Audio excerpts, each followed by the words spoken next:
¿Qué tal? ¿Cómo están? Bienvenidas y bienvenidos a Futuro 360. Es un gusto para mí poder acompañarlos en el capítulo del día de hoy, donde vamos a estar poniendo en su pantalla algunas de las conversaciones que cosechamos en el encuentro de Red de Fondos para la Naturaleza, en REDLAC, que ocurrió hace algunas semanas atrás en Santiago y Frutillar.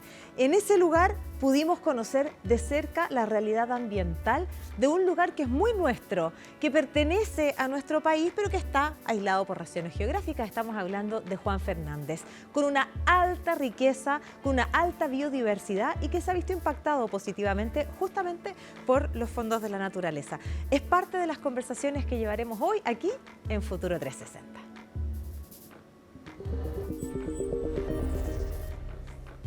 Pero otra de las conversaciones importantes que vamos a llevar tiene que ver con aquello que está ahí, en la frontera del conocimiento. Vamos a hablar de inteligencia artificial, pero esta vez asociado a la era agéntica. Agentes de inteligencia artificial al servicio de distintas empresas y que buscan hacer más fácil la relación entre la empresa y el consumidor final. La gran pregunta es, ¿cuánto amenaza a los seres humanos la era agéntica, la era de los agentes de inteligencia artificial? Es parte de lo que buscamos responder en el gran encuentro Dreamforce 2025 que ocurrió en San Francisco, California, y hasta allá viajamos para conocer todas las respuestas.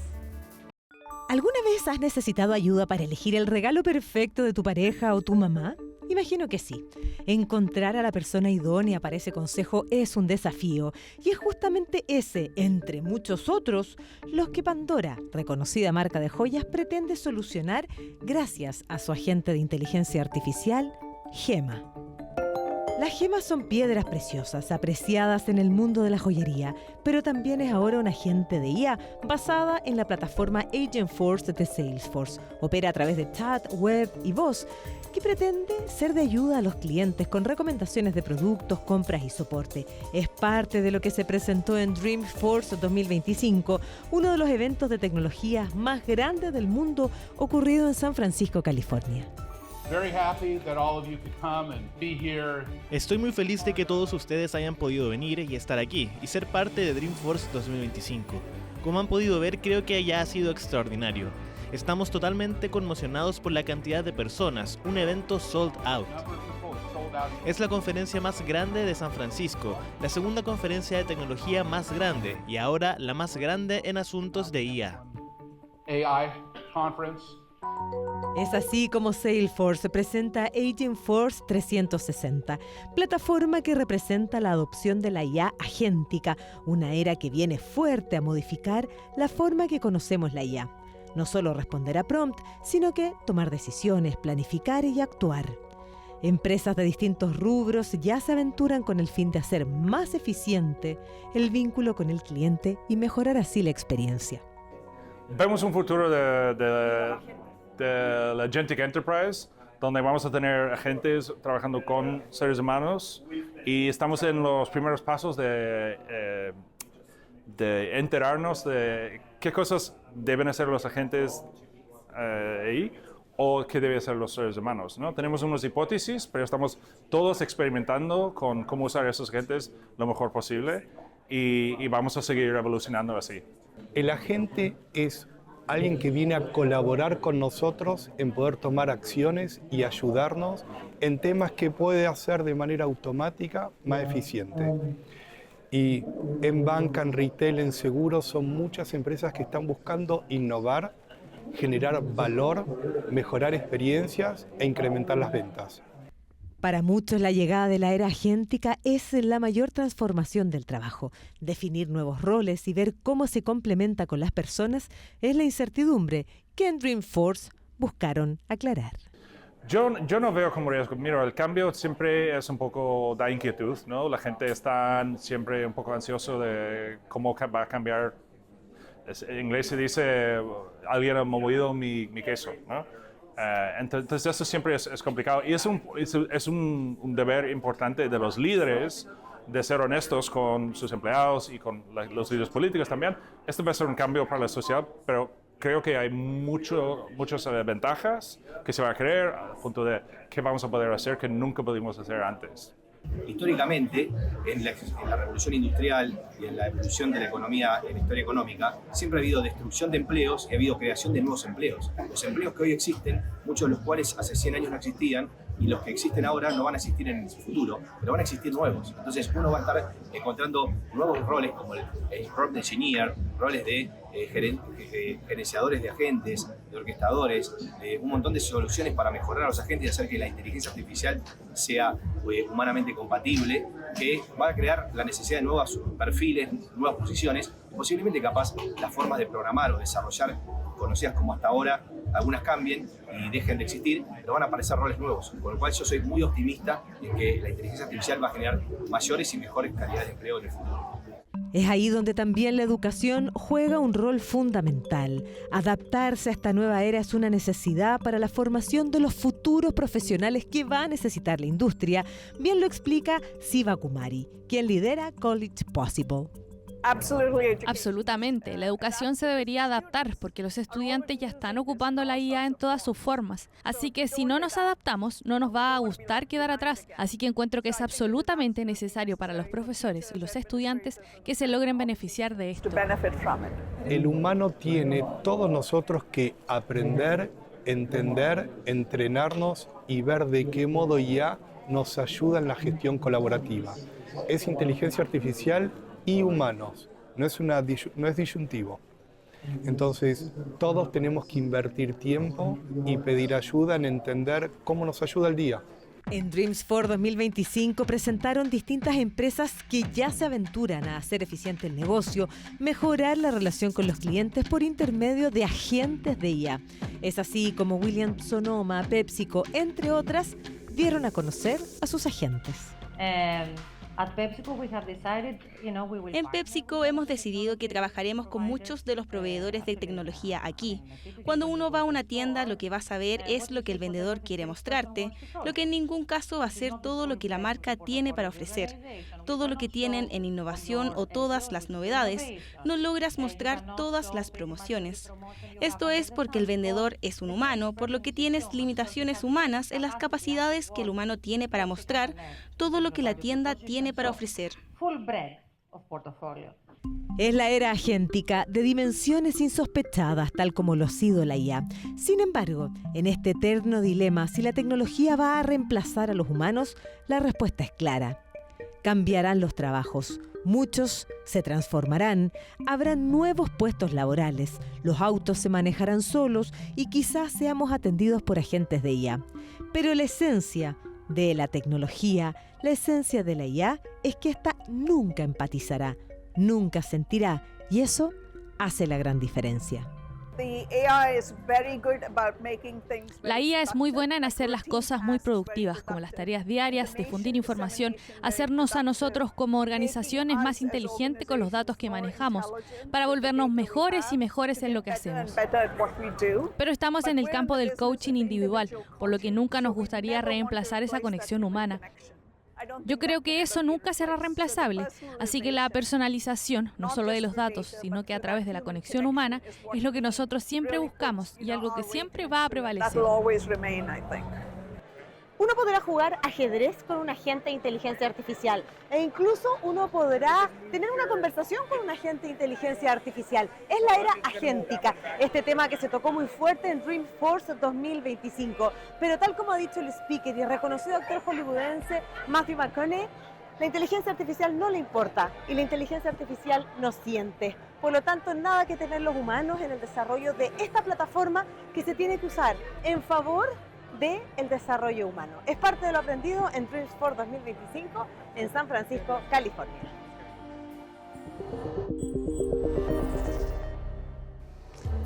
Huntington es una enfermedad rara y que afecta a 2 de cada 100.000 habitantes. Es una patología hereditaria y que de manera progresiva arrebata la autonomía de los pacientes y causa la muerte aproximadamente 20 años después desde sus primeros síntomas. Hoy, esta enfermedad de Huntington no tiene cura, pero un nuevo estudio clínico que retrasaría su avance prende una luz de esperanza a todos los pacientes diagnosticados con esta enfermedad. Constanza Pérez nos cuenta más detalles de este nuevo y potencial tratamiento para la enfermedad. La enfermedad de Huntington, que se caracteriza por una serie de espasmos y movimientos involuntarios, es considerada una enfermedad rara por su baja incidencia y, al igual que muchas otras, es una patología que no tiene cura. Un trastorno genético hereditario en el cromosoma 4 es el responsable de esta patología, en la que las neuronas de ciertas partes del cerebro se degeneran. Este gen es el que está encargado de producir la huntingtina, una proteína que tiene un rol importante en las células nerviosas del cerebro. Es una enfermedad neurodegenerativa en la cual se produce una muerte neuronal en unas áreas específicas del cerebro. Produce una proteína que tiene una alteración que no es normal, que se llama huntingtina. Y que si no es normal, esta proteína cuando se va acumulando a lo largo de la vida va produciendo la muerte en estas áreas específicas, principalmente en las neuronas, que son los ganglios basales, y empieza a producir estos movimientos anormales, esta pérdida de la parte cognitiva y también una alteración de la marcha, de la movilidad. Solo basta una copia del gen alterado de uno de los padres para que los descendientes puedan desarrollar la enfermedad. Se estima que a nivel mundial, 2 de cada 100.000 habitantes tiene Huntington, razón por la cual se le califica como una enfermedad rara.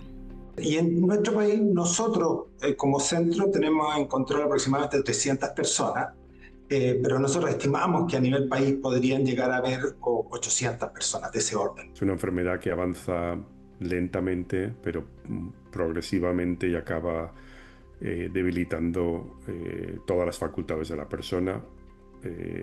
Las características clínicas más frecuentes son trastornos del movimiento, particularmente tienen movimientos incontrolados, involuntarios.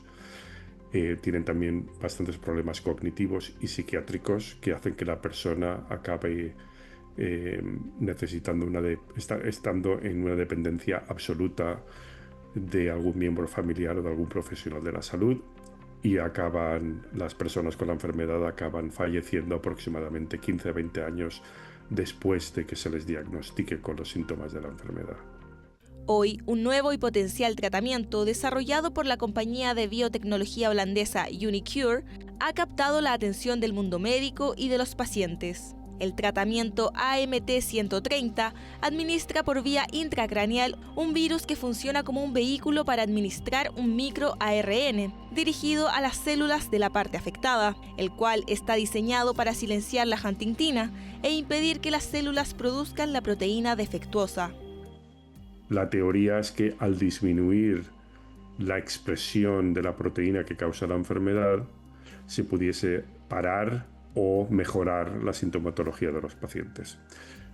Y estos resultados que se han publicado muy recientemente por primera vez demuestran que este tipo de terapia parece ralentizar el deterioro progresivo que los pacientes experimentan durante este periodo de 3 años. Probada en un grupo de solo 29 personas que estaban en escenarios tempranos de la enfermedad, los reportes dan cuenta de que tras 36 meses de iniciado el tratamiento, 12 de los pacientes presentaron una desaceleración de la enfermedad hasta en un 75%. El innovador tratamiento ayudaría incluso a retrasar en 4 años la aparición de la sintomatología. Ahora disponemos de un tratamiento potencial para esta enfermedad verdaderamente devastadora, y lo que significan los datos es que las personas que tienen la enfermedad de Huntington podrán mantener sus funciones durante más tiempo. Podrán seguir trabajando y mantener a sus familias por más tiempo, y además ser independientes. Por lo tanto, les proporcionará más años y una mejor calidad de vida. Un aspecto que es importante resaltar aquí es que el número de pacientes que han recibido esta terapia es pequeño todavía, son 12 pacientes solamente, y están en unos estadios relativamente iniciales de la enfermedad a nivel clínico, con lo cual, aunque los datos son muy esperanzadores, tenemos que ser conscientes de que realmente son 12 personas solamente y hay que seguir estudiando esta terapia y ver el efecto que tiene progresivamente a lo largo del tiempo. El tratamiento aún está en fase de ensayo clínico y todavía no es revisado por otros científicos e investigadores. Los expertos son cautos, pues el grupo de estudio fue reducido y de tener un buen avance el tratamiento sería costoso. Movimientos involuntarios, deterioro cognitivo y problemas psiquiátricos son algunos de los síntomas que afectan a las personas con esta enfermedad, quienes saben que en algún momento de sus vidas perderán su autonomía. Fue horrible saber que eso podría ser o que sería yo en algún momento. Hace que el futuro parezca un poco más brillante, pero sin duda me ayudará. Me ayudará a saber que tengo más tiempo aquí del que quizás pensé al principio. Sí, hay una gran esperanza porque no hay nada en este momento que mejore la enfermedad. Se ve que esto podría detener un 75%, lo que es mucho. No creo que salga muy rápido porque hay que demostrar su seguridad y si no resultara 100% esto, estamos por buen camino. Hay que tener cuidado que estas son expectativas que tienen que ser realistas. Esto está en investigación, esto no está disponible para las personas y está en etapa solo de estudio, ¿ya? Y hay que ver hacia dónde va a ir y se quiere aprobar el próximo año con la FDA o en Europa. Pero eso hay que esperar para que tenga un uso más amplio. El ensayo clínico está recién en sus primeras fases y no promete una cura definitiva, pero sí un alivio temporal y extender la calidad de vida de los pacientes con Huntington. En Los Seres Fantásticos nos vamos a la naturaleza. Muchas veces nos aproximamos a distintos seres con la capacidad que tenemos nosotros de percibir lo que ahí vemos. Sin embargo, en este espacio queremos ir un paso más allá para contarles, y en este caso, de un pequeñito que lleva el nombre de uno de los científicos más grandes de la historia de la humanidad. Hablamos de la rana que se apodó, según quien lo descubrió, nuestra querida ranita de Darwin. Esta criatura es un curioso anfibio que habita en los bosques templados del sur de Chile y Argentina. Es muy pequeña, mide apenas entre 2 y 3 centímetros, conocido además por su tremenda capacidad de camuflaje. Su piel marrón o verde con manchas oscuras, junto a sus patas largas y cuerpo con bordes puntiagudos, le permite parecerse a una hoja seca. Así logran esconderse entre el musgo dentro del bosque para evitar a sus principales depredadores como culebras y aves. A pesar de su tamaño, la ranita de Darwin asombra a los científicos por ser uno de los casos más notables de reproducción. A diferencia de la mayoría de las ranas, es el macho quien cuida a las crías, luego de que la hembra pone entre 3 y 30 huevos en el suelo del bosque. El macho los guarda en su saco vocal. ¿Qué significa esto? Que los machos se tragan los huevos fertilizados y los renacuajos se desarrollan completamente dentro de su boca. Un verdadero padre moderno del bosque. Mire cuánto hay que aprender de la naturaleza.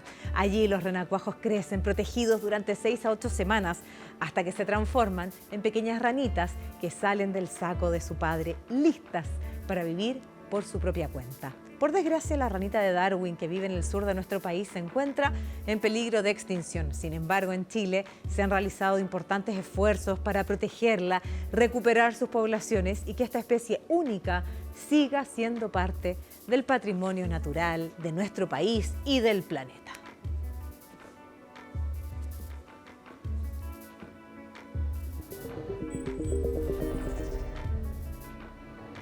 Y aquí en Futuro 360 vamos a hacer una pequeña pausa. Estamos ya de regreso, no se vayan.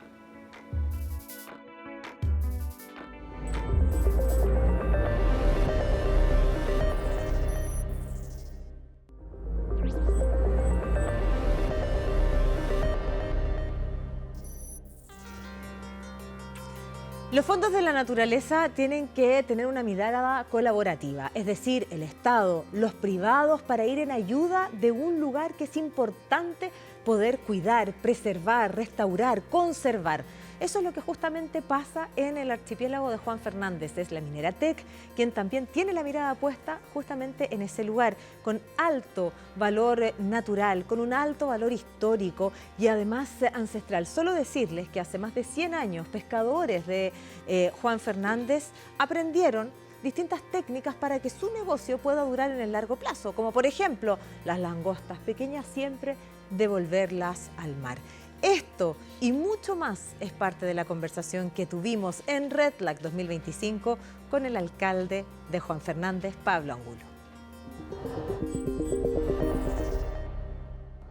Seguimos en el contexto del Congreso REDLAC 2025, recogiendo entrevistas interesantes que tienen un vínculo con la naturaleza y que tienen además el foco puesto en nuestro país. Y si hay un lugar de Chile que sabe de resiliencia, si hay un lugar de Chile que sabe lo que es vivir, tal vez no tan conectado, pero sí tremenda y profundamente conectados con su capital natural, es el archipiélago de Juan Fernández. Y quiero saludar al alcalde de esa comuna, que también está de paso por este día en el Congreso REDLAC, porque además tienen un vínculo importante con Fondo Naturaleza Chile. Un gusto poder conversar contigo, alcalde. ¿Cómo estás? Pablo Manríquez, alcalde de Juan Fernández. No, mucho gusto, el placer es mío y poder estar en este maravilloso lugar y en este tremendo evento que estamos viviendo acá por el Fondo Naturaleza Chile, y también hablar un poquito de nuestro territorio, que a veces es muy visibilizado por temas negativos, y qué mejor que con este tema positivo donde mi comunidad se realza a nivel nacional e internacional. Contemos del proyecto entonces, que va a poner aún más en valor la riqueza de la biodiversidad de Juan Fernández. Sí, mira, este proyecto creo que ha sido uno de los que ha apoyado a la comunidad cuando pocos lo han hecho. Juan Fernández, cuando comienza a declarar sus áreas marinas protegidas, lo declara porque había una pesca indiscriminada en los montes submarinos de la dorsal de Juan Fernández, del Orange Rafi y el Alfonsino, donde los propios pescadores se cansaron de ver tantos buques arrastrando al frente, en el horizonte, los veían constantemente. Eso motivó mucho a la comunidad para poder pelear por proteger su mar.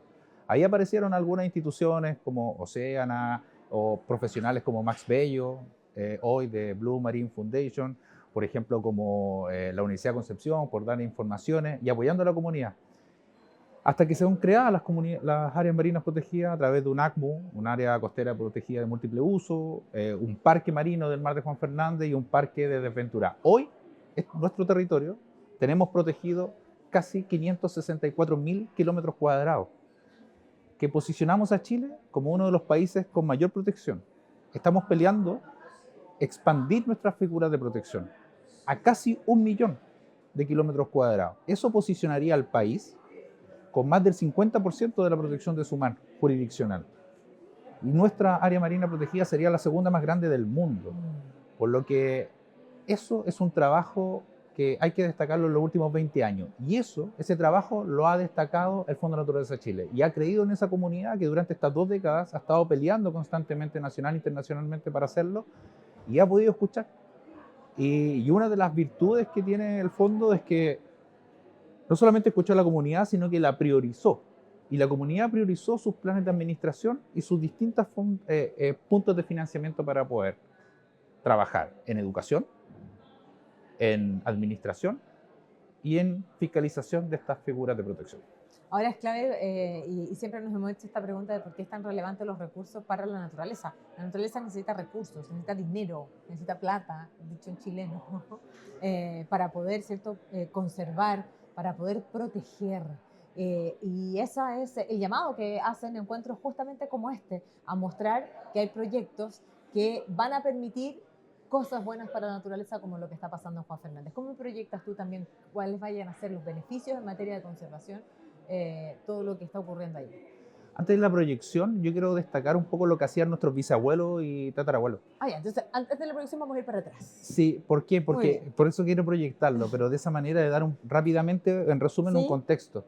A principios de los 1900 y a finales de los 1800, la comunidad pesquera proclamó hacia el Estado la posibilidad de que se generaran medidas de protección a la pesquería de la langosta, como por ejemplo vedas, como por ejemplo tallas mínimas de extracción, o que las hembras con huevo y que las hembras con huevo puedan ser botadas al mar, o que por ejemplo no fueran capturadas con buceo, sino que con trampa, para que la langosta quiera o no quiera entrar a la trampa finalmente. Esas son puras medidas pasivas que hoy en día son reconocidas a nivel internacional, porque recién fueron las primeras medidas que el Estado puso en una pesquería en nuestro país.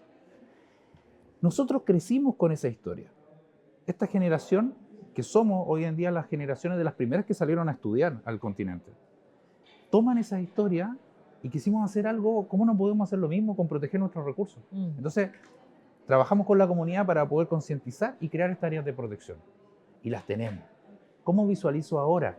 Cuando tenemos un fondo que nos está ayudando justamente en nuestras prioridades, que son educación, administración y fiscalización, organizados por un Consejo Local del Mar, donde hay 7 representantes de la comuna, elegidos democráticamente por la población, y 6 representantes de organizaciones del Estado, más la municipalidad. O sea, siempre vamos a tener mayoría en las decisiones que pasen en nuestro maritorio. Por lo tanto, la proyección que esperamos es que nuestras nuevas generaciones, con estos fondos, sigan el ámbito de la educación, pero a través de una administración adecuada. Y esos planes nos reflejan el trabajo de años, que no solamente hemos estado en la creación, sino que en la administración también. Es muy interesante la historia que tú cuentas, porque finalmente nadie mejor que las comunidades aledañas al territorio a proteger conocen muy bien. Porque medidas como esta, como decir, no sé, si es que la langosta no ha alcanzado su madurez y es pequeña, la devolvemos, hembras con de vuelta, son decisiones que se tomaron, imagínense la cantidad de décadas y décadas atrás, y que hoy día, por un afán económico, de pronto a veces de medio dejamos estas cosas y dejamos de escuchar a los territorios. Pero finalmente medidas como esta ha permitido que el negocio de la langosta perdure en el largo plazo. Por lo tanto, ¿cuál es esta invitación a mirar y escuchar y hacer esto de la mano de la comunidad, del territorio? Sí, nosotros hemos intentado hablar con muchas comunidades del país, claro, principalmente, y dando un poco este ejemplo. Cuesta mucho de repente quitar el que si no lo saco yo, lo va a sacar el de al lado. Claro. Entonces es súper complicado, pero yo creo que nuestros compañeros pescadores, bueno, yo también tengo familiares, mi abuelo, mis primos eran pescadores, entonces ellos también implementan estas medidas en otras comunidades. Cuesta muchísimo, totalmente, pero creo que es la única forma.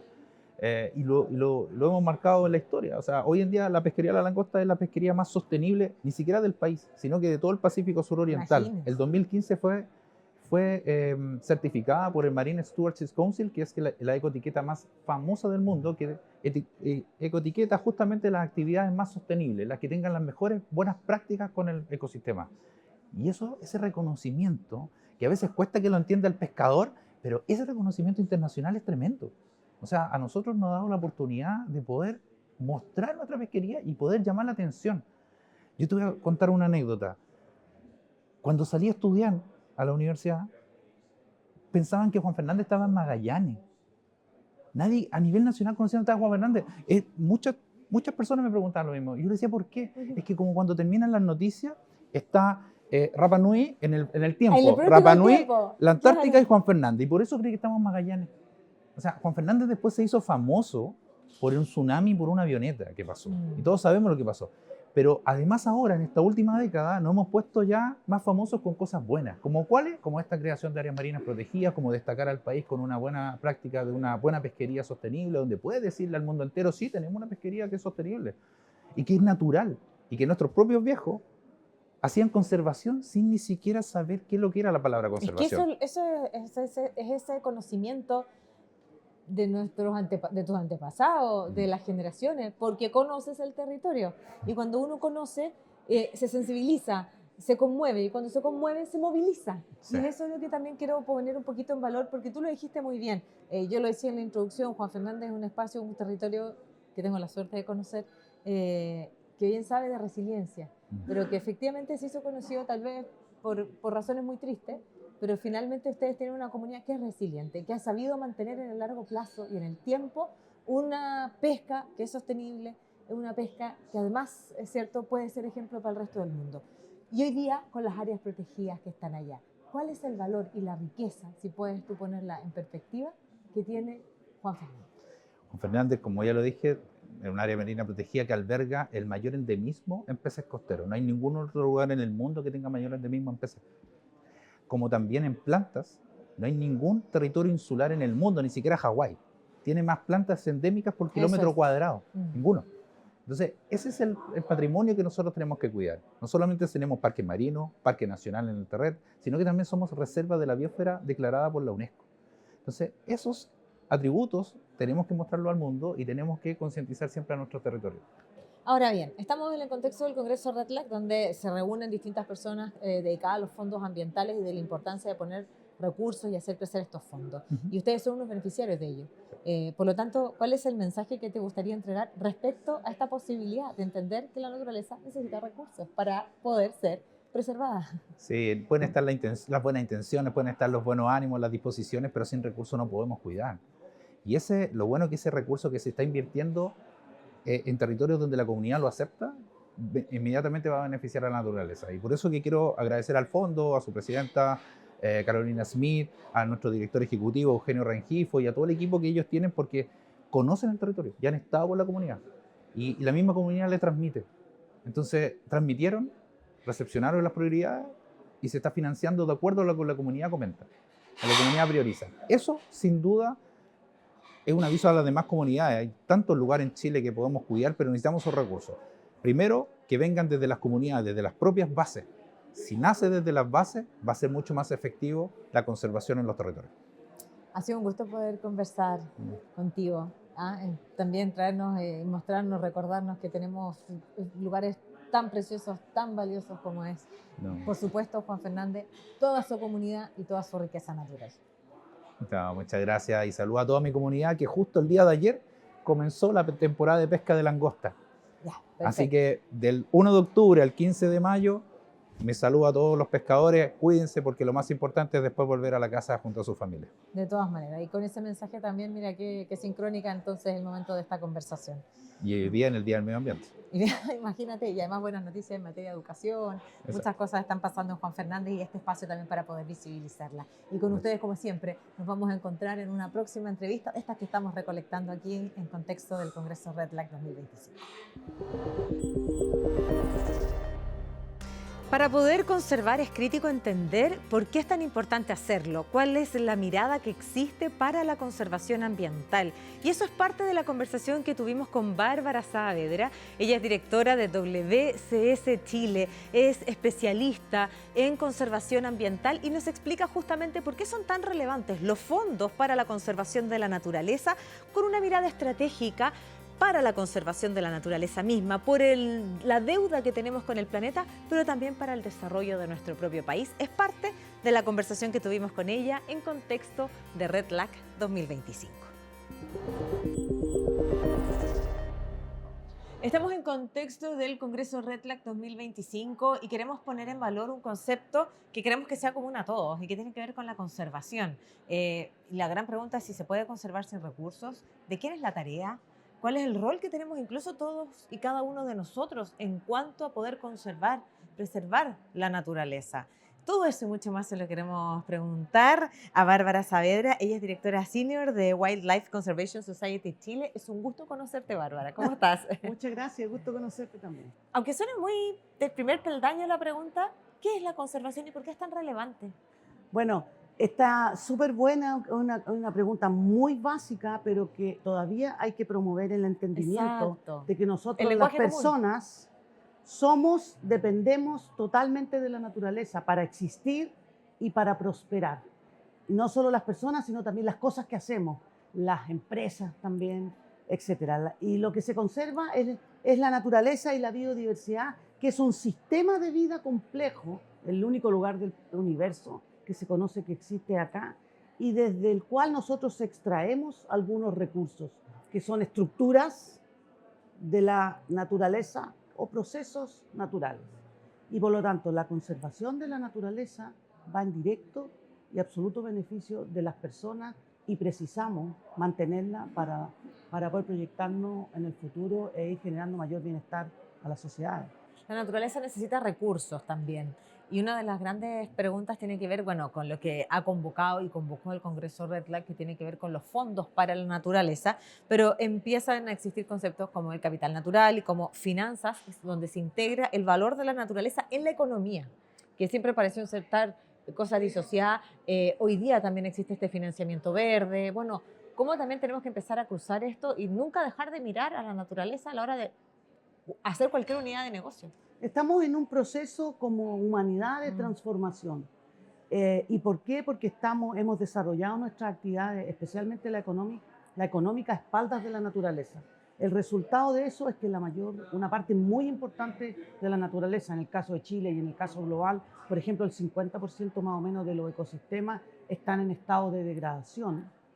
Y lo que nos estamos dando cuenta es del valor de la naturaleza porque la hemos perdido. Y hoy día estos caminos de transformación se están viendo en distintos espacios. Y uno de esos espacios es la economía, que está empezando a reconocer que no puede generar capital, infraestructura, solamente en base a incorporar capital humano, sino que todo esto, la generación de capital, el bienestar, los productos que hace, los servicios, están sostenidos y precisan de tener biodiversidad sana. Y se habla entonces de capital natural. Pero todo esto requiere inversiones y de hecho una actividad que está empezando a ocurrir y que va a ir increciendo en los próximos años es desarrollar actividad económica de conservación en base por y para la conservación con beneficio a todo lo demás. Ahora, ¿cuáles son los esfuerzos que se hacen en Chile? ¿En qué lugar estamos nosotros? ¿Hemos avanzado en conservar? Somos un país muy rico en naturaleza también. ¿Y cómo se cruza la conservación privada también en esto? Bueno, la biodiversidad es propia de cada territorio. Claro. Cada territorio, por definición, tiene que hacerse cargo de cuidar su biodiversidad porque no la puede importar. En el caso, no es un commodity que tú puedes traer e importar y comprar en algún mercado.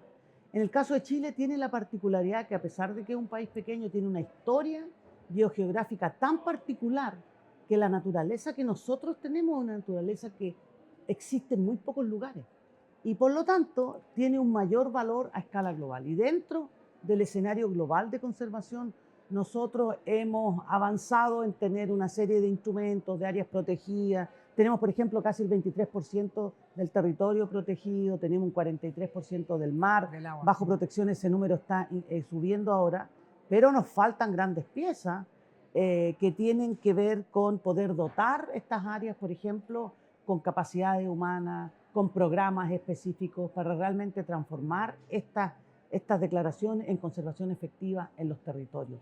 Y la otra parte que nos falta es incorporar en el diseño de nuestra economía y en las actividades económicas de las empresas la conservación desde el inicio. Ya, aquí entonces el mundo privado juega un rol clave. Ciertamente, y el mundo privado tiene muchas caras.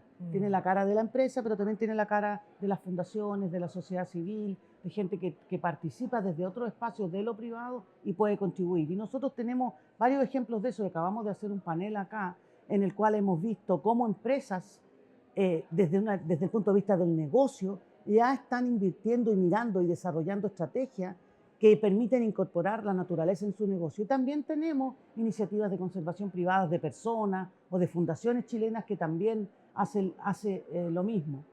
Entonces, cada uno tiene, y ese es el mayor mensaje, cada uno de nosotros desde donde está tiene que entender que depende totalmente de la naturaleza que le impacta y que tiene que avanzar en transformar su gestión para incorporarla y avanzar en el cuidado de la naturaleza de la cual depende. Y ahora bien, hemos hablado mucho de los fondos ambientales. ¿Cuál es la relevancia justamente de estos fondos para la naturaleza? Bueno, Chile tiene un triste récord, que es uno de los países que menos invierte en conservación de biodiversidad a escala global.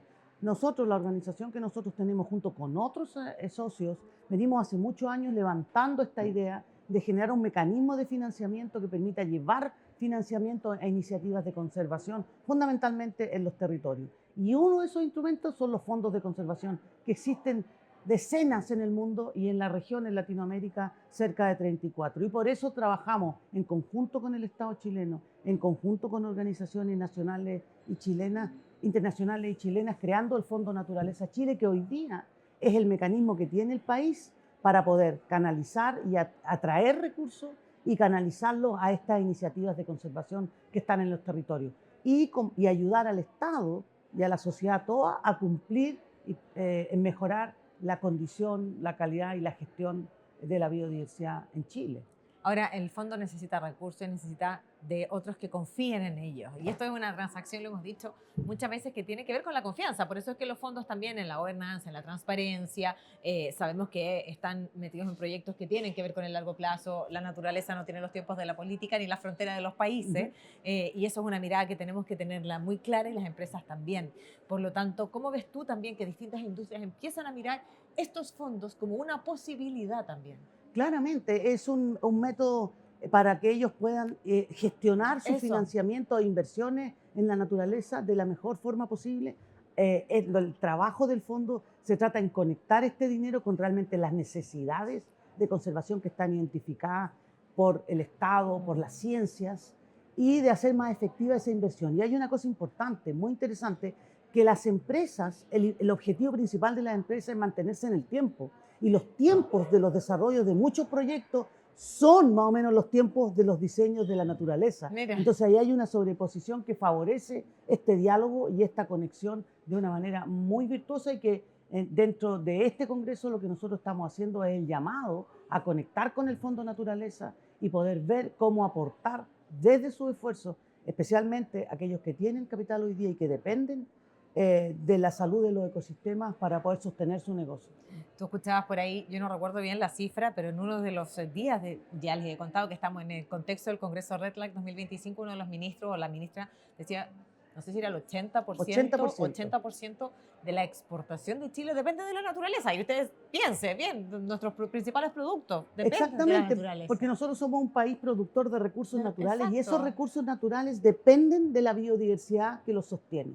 Entonces, por ejemplo, nosotros exportamos madera, y la madera ¿de dónde sale? De bosques, por ejemplo. Exportamos peces, y esos peces ¿de dónde salen? De ecosistemas marinos. Para producir fruta necesitamos ecosistemas de polinizadores. Claro. Y todo eso es biodiversidad. Y por lo tanto, ese número de un 80% de manera directa, o sea, el 80% de que nuestras exportaciones dependen de la naturaleza, es cierto. Y por lo tanto debiera haber una proporción similar en inversión a su cuidado y su florecimiento. Es que ahí también bien vale esta educación ambiental y poner en perspectiva finalmente cuánto incluso nuestra matriz económica depende de la naturaleza, y poniéndolo en el término más frío, porque que son los números, más allá de la importancia que tiene que ver con el conocer, cuidar y respetar y entender que nosotros también somos naturaleza. Y eso es una mirada que tiene que ver con finalmente algo que olvidamos, que es la vida misma, ¿no? Exactamente, y este es el otro gran aporte que tiene el Congreso REDLAC, que es justamente amplificar este mensaje que ha estado contenido en algunas partes de la sociedad, y que se haga un mensaje común y un entendimiento común de toda la sociedad, no solamente la que está más verde, sino que de toda la sociedad, y que todos además tenemos capacidades y debiéramos tener el interés en confluir a este esfuerzo conjunto. Y una cosa importante decir es que el desafío de la conservación de la naturaleza, porque la naturaleza es un sistema conectado que no reconoce fronteras, no se resuelve con solo un actor. No. Y por lo tanto nos ofrece una oportunidad para nuestra sociedad de conectarnos y de abatir barreras que hemos generado, que justamente van en contra no solo de la naturaleza, sino también del buen vivir y el convivir nosotros como sociedad en nuestro país. Y ahora, bueno, y eso es clave porque para eso están las alianzas, las ODS, etcétera. Todos tenemos muy claro que las alianzas son el camino, y dejar de mirar a las organizaciones del mundo civil de esta manera, al mundo privado de esta otra, pero también recobrar el valor tan claro que es el valor del territorio, sobre todo en un país tan centralista como este, el entender que nadie mejor que las personas que están en el propio territorio conocen el valor de su propio recurso y su propia biodiversidad. Y ahí nos falta también volver a interconectarnos entre todos. Y hay mucha experiencia. Chile es un país que tiene mucho conocimiento territorial, y que tenemos además mucho talento local que puede ser puesto en valor en este proceso, y que, como dije, no va a venir nadie de afuera a resolver estos problemas porque la naturaleza es siempre local. No da lo mismo conservar el salar de Surire, que está en el norte, que conservar las turberas de Tierra del Fuego. No puede ser telemanejado, y en cada territorio hay personas que les interesa, que tienen prácticas de conservación y que tienen compromiso con el bienestar de ellos mismos y sus comunidades. Y esto tiene que ser apoyado desde parte de las empresas, de parte del Estado, de parte de los sistemas de educación, para hacer florecer toda esta iniciativa y promover máquinas de conservación a escala local, no solamente a nivel terrestre, sino que también y especialmente a nivel marino. Y ese es un cambio también de mentalidad y de transformación del cual no vamos a ir atrás. Esto va a ir cada vez más, dado la degradación de la naturaleza, cada vez más nos va a demandar de poder conectarnos con los territorios y de poder traer de vuelta a la naturaleza a nuestras actividades cotidianas. Y eso es lo que también nosotros queremos aportar, el poder amplificar ese mensaje, el poder construir, lo he dicho varias veces, este lenguaje común, donde no solo sean los verdes o una comunidad determinada la que impulse con esta necesidad, sino más bien entender que tiene que ver con todo, desde la economía, de la salud, el bienestar, etc. Sí, claro que sí. La naturaleza nos une y nos protege y nos da resiliencia para enfrentar los embistes, por ejemplo, del cambio climático, la misma pandemia que tuvimos de COVID, claro, se generó por degradación de naturaleza y por lo tanto nos entrega herramientas muy fuertes que ni siquiera hoy día visionamos para poder aumentar nuestro bienestar y mantenerlo en el tiempo. De todas maneras, Bárbara, ha sido un gusto conversar contigo. Muchas gracias, así que bueno que están apoyando en esta tarea. De todas maneras, porque finalmente lo hemos dicho, el Congreso REDLAC ha tenido como escenario a Chile, pero en el fondo la naturaleza, y eso es lo que nosotros queremos poner en valor. Con ustedes me encuentro en una próxima entrevista.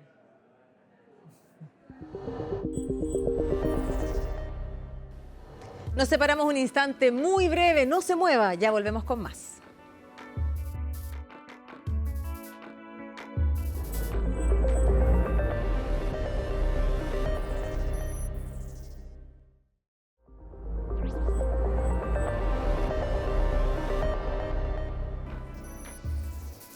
Y a todos muchas veces nos critican porque solo damos malas noticias. Este espacio está dedicado a relevar aquellas noticias positivas y que nos llevan a levantar la mirada, a tener un espíritu distinto y a decir, bueno, hay un reconocimiento porque las cosas se hicieron bien, se están haciendo bien y hay un camino que seguir.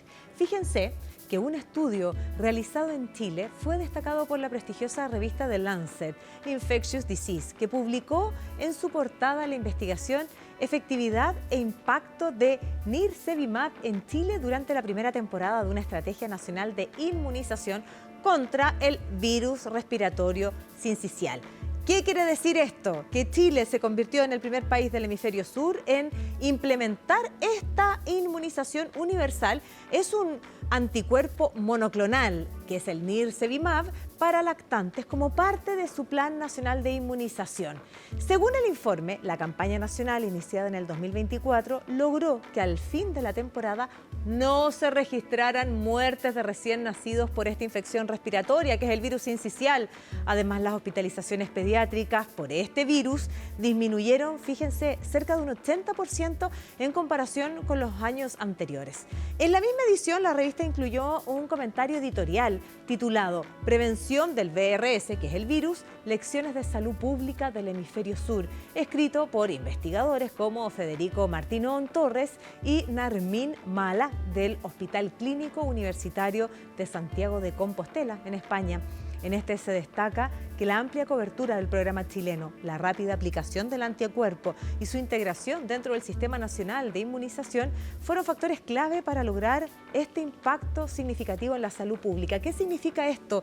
En términos sencillos, es que dentro del Programa Nacional de Vacunas se incorporó a este medicamento monoclonal que reciben los lactantes, los recién nacidos, para evitar las complicaciones del virus respiratorio sincicial y que tuvo buenos resultados. Y las cosas buenas se aplauden y eso es lo que se destaca también, solo esto en la revista, pero en términos generales el programa de inmunización que tenemos en nuestro país.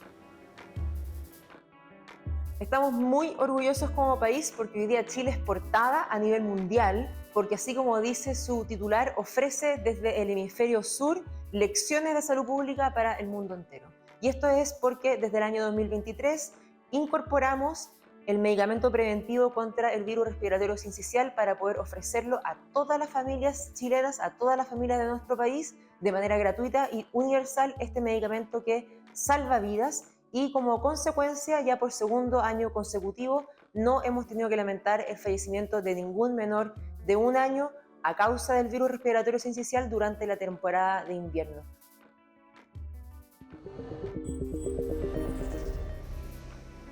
Bueno, y seguimos en la senda de este tipo de noticias positivas. En Chile se inauguró el primer centro de rescate y rehabilitación del huemul, ubicado junto al Parque Nacional Cerro Castillo, esto en la región de Aysén.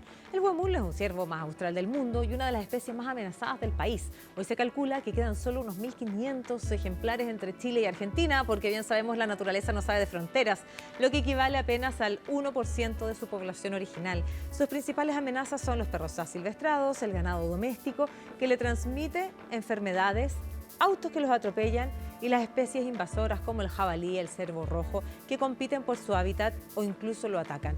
Este nuevo centro va a permitir atender a huemules heridos o enfermos para luego ser liberados. Y este hospital forma parte del proyecto Corredor del Huemul, una iniciativa impulsada desde el año 2023 por la Fundación Rewilding Chile, el Ministerio de Agricultura, CONAF y el SAC. El objetivo es crear un corredor a lo largo de los Andes que conecte a distintas poblaciones de huemules y ayude en su recuperación. El terreno donde se construyó el centro se utilizaba hasta el año 2019 para una ganadería extensiva. Hoy cuenta con una zona de atención veterinaria y distintos recintos diseñados para tratar variadas enfermedades y lesiones, buscando siempre que los animales puedan regresar a su vida silvestre.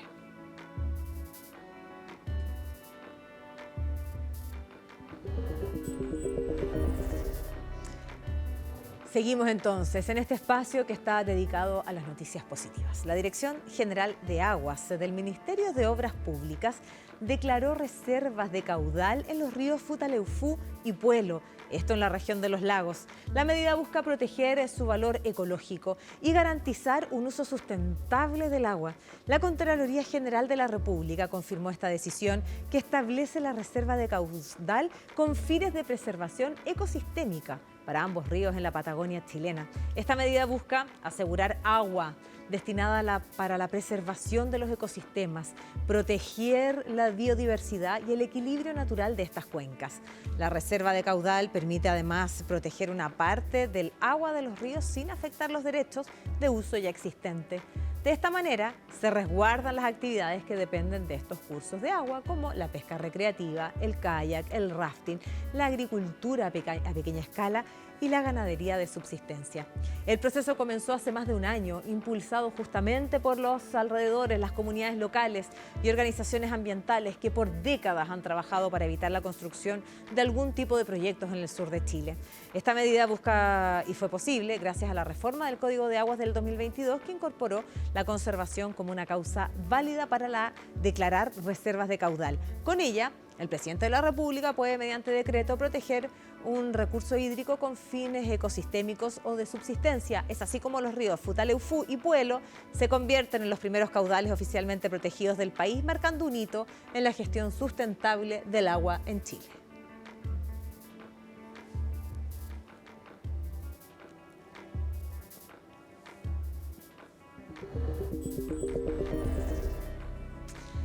Bien, pues así empezamos a poner fin a un nuevo capítulo de Futuro 360, haciendo el énfasis principal en lo que hemos visto el día de hoy. Hablamos de la era agéntica, de los agentes de inteligencia artificial.